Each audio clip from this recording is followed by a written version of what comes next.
If you're a Hindu watching this video, it might get a little controversial, but please don't take my views as absolute. It's just an opinion and something I'm observing, right?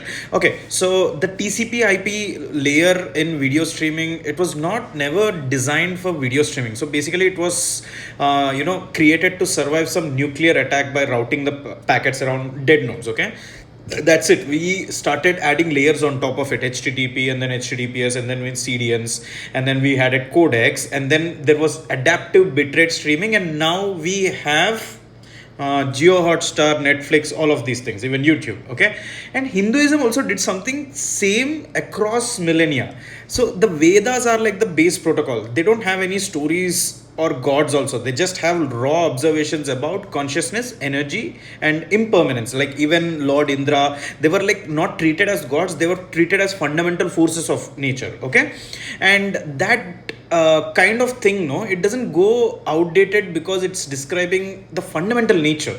There is no current events on that. Now the Upanishads, they are the logical framework built on top of these Vedas. Brahman, Atman, Maya, they take the raw signal and then they make them thinkable, something you can think. They are the Vedas are the raw signal. Now you can think about these raw signals. That is the Upanishad. It's like how mathematics sits on top of physics to make it usable without running every experiment. You can't run every experiment, so you use maths. Okay. Now the Puranas arrive and they do something very brilliant. They realize that most people will never study the base layer. Okay, so they build an interface between the base layer and this. That is why God started having personalities, stories, drama, emotion, and then Shiva Tattvam and Vishnu Tattvam. They're not separate from philosophy, but they're essentially the philosophy made into characters so that your nervous system can actually feel and remember.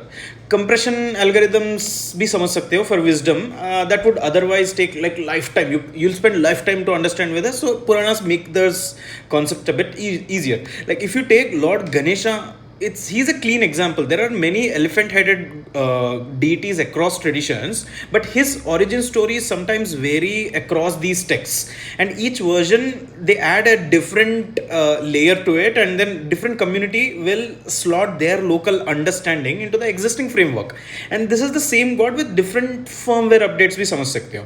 The character जो है ना, that is always stable. The contextual meaning, it keep getting patched, and Lord Vishnu's avatar are literally an epitome of patchwork system.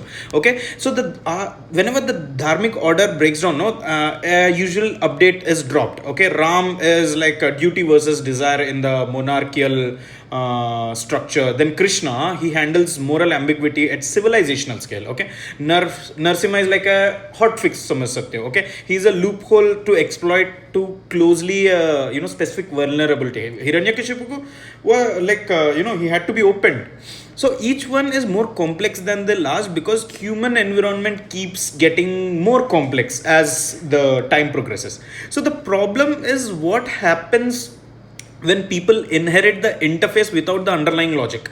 Okay, so when you do rituals without the philosophy, understanding the philosophy, it's like someone is using Excel but they only know control C control V.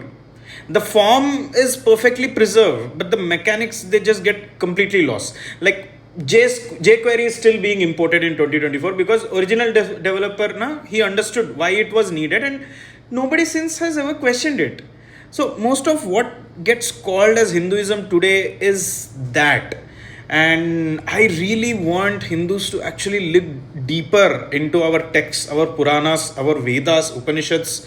It's so beautiful than what we are being taught what Hinduism is. Like Hinduism is so beautiful. It's not what you think it is. Please study. It's so beautiful.